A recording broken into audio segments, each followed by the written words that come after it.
All right.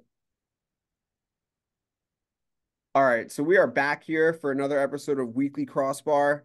Ellis Joshua back with Coach Wink, who's back from his trip. So just want to shout out to Corey Winkoff for filling in last week on the podcast. But Coach Wink, how you doing here this afternoon? I'm doing well, my man.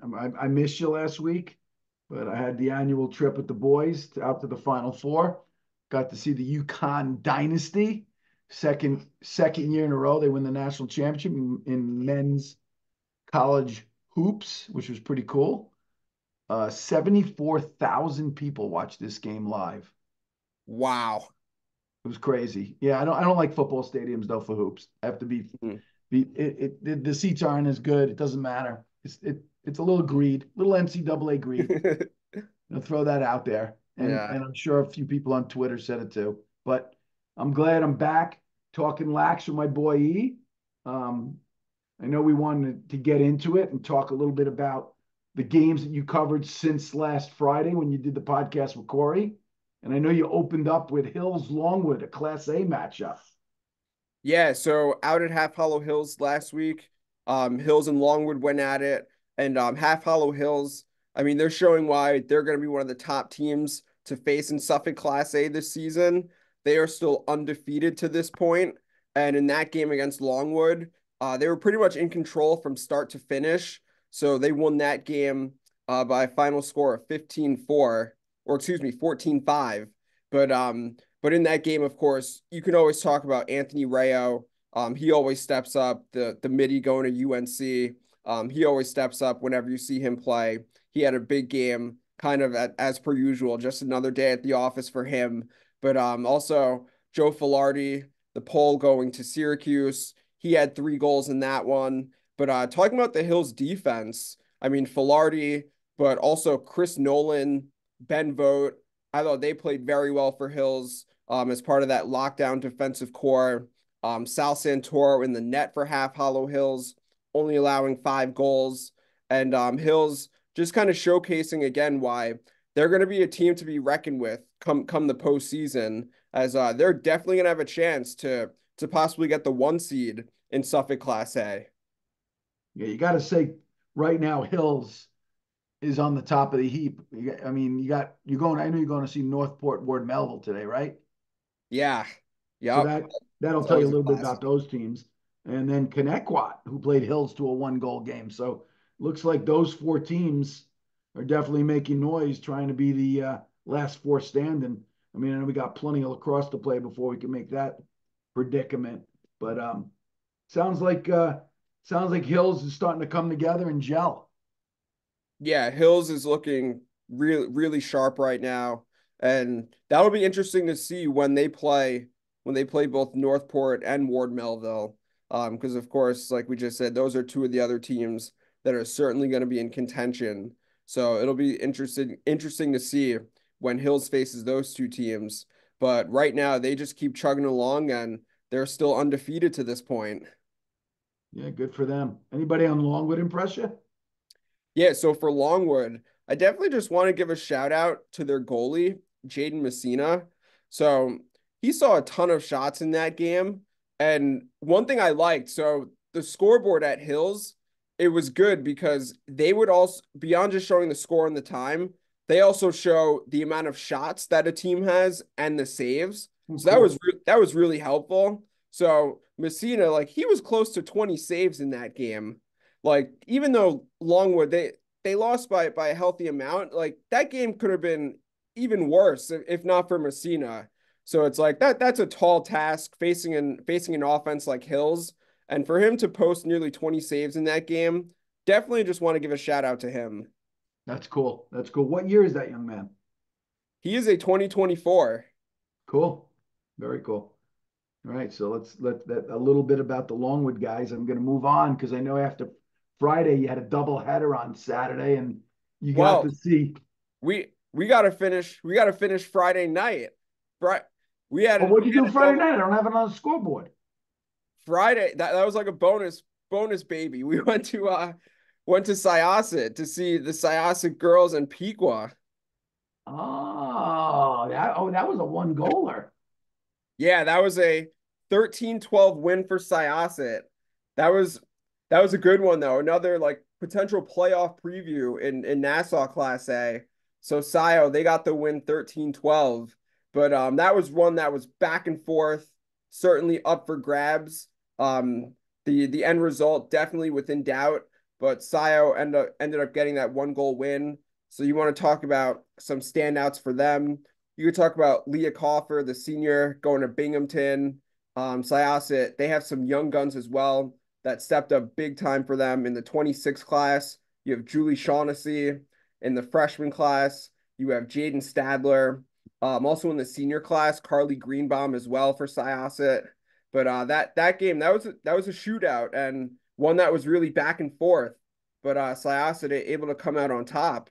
But if you want to also talk about some of the Massapequa standouts in that one, you had Michaela Gillis, the junior going to Jacksonville. Also, you had Paige Gargiulo as well, and also Cameron Labriola. So Pequa definitely within reach in that one. And again, that was one that was up for grabs, but Syosset able to just hold on at the end for that 13-12 win, which could go a long way come the seeding for the playoffs. Yeah, so that's a big game because that's going to give them probably the 1 seed. Pico will be the 2 seed. I gather Farmingdale would be the 3. Who's going to be the 4? Oceanside? Yeah, you could have Oceanside as the 4 possibly. Or no, Port Port. Washington. What am I talking about? Port Port's going to be ahead of yeah, Farmingdale because they're in the Power Conference. Port Washington could be 2 or 3. Um I guess really it's up for grabs at this point between Port, Syosset, and Massapequa. Has Port hasn't played Syosset or Piqua, right? No, I don't believe they've played either of those teams yet. Yeah, interesting. Because that's what's so great about the Power Girls Conference, and now the boys have that. Every game's a good game, pretty much. Yeah, exactly. And like there's so much importance, of course, when you get into like the weeds with class A, B, C, and D. Like those games have even an elevated level of importance. You know, we've Also seen a just bunch want of to shout out overtimes, right? also Savannah Appleton for Piqua with a couple goals as well, another sophomore. But Piqua they got some good players. Like the class A is open in Nassau girls. It's definitely open. Yeah, that's a very good point. I could definitely see. I mean, Farmingdale's probably looking from the outside in right now, but you could see Port Syosset or Pico winning that. It could be one of those. I would put my money on one of those 3, right? Would you agree? Yeah, Very curious to see. So that I didn't realize I just added the double header. So it's crazy. We're 3 weeks in and we've already done like 25 games. yeah. Look, Crazy. we're trying to take advantage here. We're trying to maximize the amount of games we can cover. That's awesome. So Saturday you did a doubleheader also, both boys games, and we got an opportunity to see one of our top 24. Well, both teams were in the top 24. One of them's going the wrong way, and one of them's going the right way. So you saw West Yeah. Islip, Kings Park. That game was at West Islip. Yeah, at West Islip this past Saturday at 10 a.m. and Kings Park. The stock is definitely up in Kings Park right now. So they were another team undefeated going into that game, and they were firmly in control as they took down West Islip 14-4. And that's another team again. I was really impressed with both the offense but also the defense as well for KP. So I mean, players that stood out. I mean, you could talk about from an offensive standpoint, Jack Salva. I thought Jack Salva he had pretty much like I think like really timely scoring for Kings Park, even though I wouldn't say it was ever in doubt, but like any type of momentum that West Islip might have been trying to seek, I thought Jack Salva kind of like put an end to that for West Islip. But you could talk about him. You can talk about, of course, Luke Griffin for Kings Park as well. Sam Mai on the pole. He also scored in that one for KP. Aaron Shapiro defensively as well for Kings Park. In the net, Dominic Zaccardi. he definitely played very well in that one, holding West Islip to only 4 goals. But Kings Park, they look really good. Like I was really happy to see that team play, and they came out and they showed why. Like they were in our top 24 preseason rankings, and the next time we release rankings, the stock definitely has to be up on KP. Yeah, we got to do those rankings. I got to work on that. Before we jump into the your second half of your doubleheader, who was so for everybody? We do a beast. We do players of the game at all the games we cover, but we also do a beast player of the game where that particular player gets a free hour training with East Fitness in the Hop Hog area with Mike Kaplan. Who got it for in the Syosset game? Because I didn't. I want to put their name in there. Yeah, so for Sio, we're giving that to Julie Shaughnessy. Julie O'Shaughnessy or Shaughnessy? Shaughnessy. Got it. Perfect. I'm probably misspelling it, but you'll fix it later. And I'll then fix it for you. in the KP game, I saw you gave it to Sam Mayung, the LSM. He's going to Geneseo, right? Yeah, that's right. He'll be getting something coming his way in the LI Lax Journal DMs. That's cool. That's cool. Hey, listen, you get an opportunity to train for free and work on your game. And I know we're planning on doing some stuff in their facility over the summer for the kids going to college. So for those kids that are in their last year, you got to keep training, baby, because you just keep lifting the level of play if you want to go from high school to college. And then your next game, you drove from West Islip to good old GC. Did you stop off and get yourself a deli sandwich? Did you have time? So I actually did not have time, believe it or not. You would have thought with a 10 and a 1 p.m. start, you would have thought there was some time, but there was not. But it's okay because I made up for it that evening with a nice Italian dinner in the city. So That it's a boy. That it a was all boy. good. So you got to see GC and Ward Melville. Tell me a little bit about the matchup of arguably the two most prestigious programs in Long Island history. Yeah, so that game went to GC 9-3.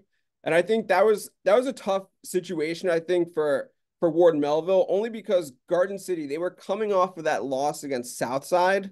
And like that was the first time Southside had beaten them in quite some time. So Garden City had to be dialed in, like even more so coming off of a tough loss like that. But they were able to get the win 9-3. Carson Kraus for GC. He was 3-2, I believe, in that contest. Really kind of setting the tone from an offensive standpoint.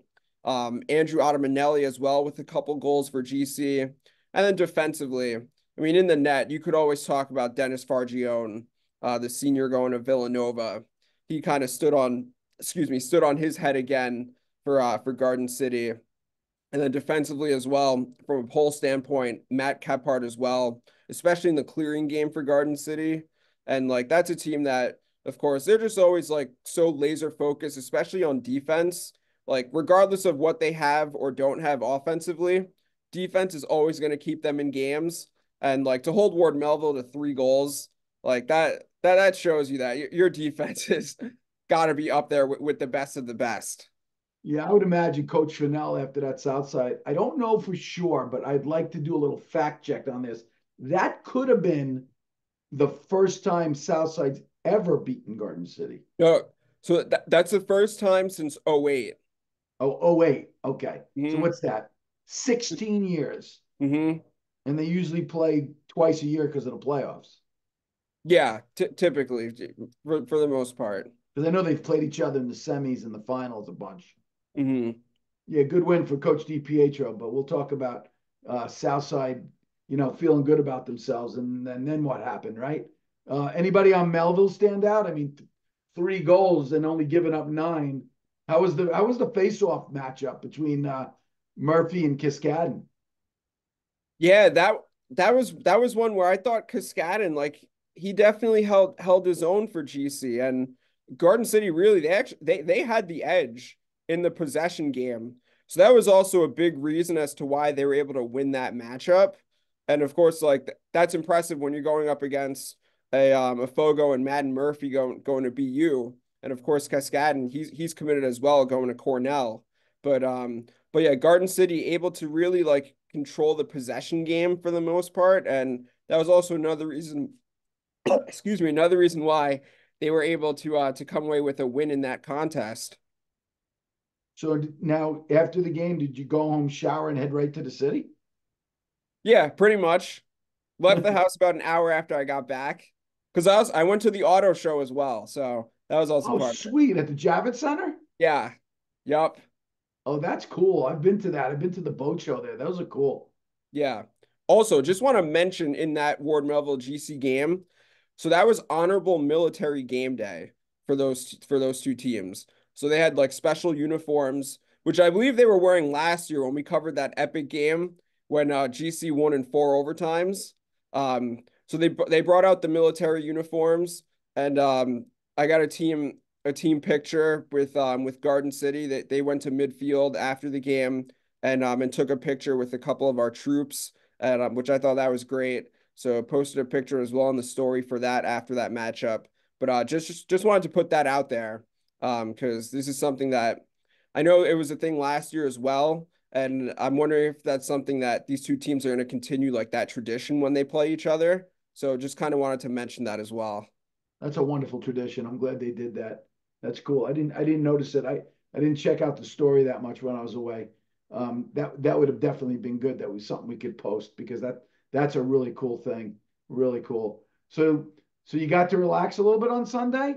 Did you relax at all Sunday? Did you come home or Yeah, did you stay in yeah. the city? What'd you do? No. Sunday I was relaxing. You were resting up, making sure everybody's stats are right. Yeah, trying to get on the stats and make sure those are up to date. I thought my substitute teacher did a good job. I have to give kudos to Corey for stepping in and doing the things that Coach Wink does when I'm here. So Monday, I got to watch that game on the story because I was away, and it looked like a great game between boys game Islip Babylon at was it at Islip? Yeah, at Islip. Yup. Tell us a little bit about that matchup. Yeah, Babylon getting a comeback win in OT 9-8 over Islip. And that was one where it looked like Islip was going to take that one because they were up 7-3 in the second half and in the fourth up 7-5. But then the game kind of changed when there was a penalty. A little bit of a scuffle broke out, which is not uncommon to see. But the costly penalty for Islip on the goalie, Mikey Vitale, unfortunately. And so Islip, they didn't have a backup goalie. So they had to put an attackman in at goal. And then Babylon, they were able to score a couple goals to tie the game at 7. And then ultimately they were down 1 again with just a few seconds left in the fourth. And then Kai Jankow stepped up and had the game tying goal to force OT. And then in OT, it was Ben Delafranca winning that game for Babylon. And that was one where, I mean, they were so fired up because like you could tell like that was such a big and important game for them. And one where like it's great when you come back like that because it's almost like you may have feel like you kind of just stole a game. And that I feel like that's kind of may have been what they were feeling after that game. Like they were so fired up, like they knew it was on video, and like they were all coming up to the camera, and it was so funny. But that was a great win for Babylon for the Babylon boys. Yeah, it looked like a good celebration when I was watching it on the story, and it was nice to see how excited the kids were. That's the one thing that you got to keep in perspective that it's a game and you're having fun and it's competition. I mean, unfortunately, one team wins, one team loses, but it's good that the team that's celebrating, you get excited and you move on to the next game, and that's got to be the attitude. Just keep getting better and be classy. Now on Tuesday you covered another barn burn. I mean, I'm looking at these games. These are we got great games. I mean, Port Washington girls, Southside girls. That game was at Port, right? Yeah, that game was at Port. Gonna try and run through this as we're like pressed for time. So I think we're gonna have to do a part two. Okay, we'll do a part two. That's cool. But yeah, Port up in that game. They were up 6-3 at one point, and then Southside coming back down 3 in the fourth, and they rally. Annie Chimenti ended up having what was the game-winning goal in that one, but big on the draw. Charlotte Rathjen for Southside. Also Annie Madden, I believe she was 1-3 in that game as well. Tara Cody in the net for Southside, because that started off as a goalie battle. Believe it or not, it was a goalie battle between her and Hayes Hassett, but Southside able to come away with that comeback win, 7-6, to get that big conference win over Port Washington. All right, we'll end here and then we'll go to the second and talk about the last two games. So why don't you send me a new Zoom link and we'll go from there. All right, we'll take a quick break and come right back.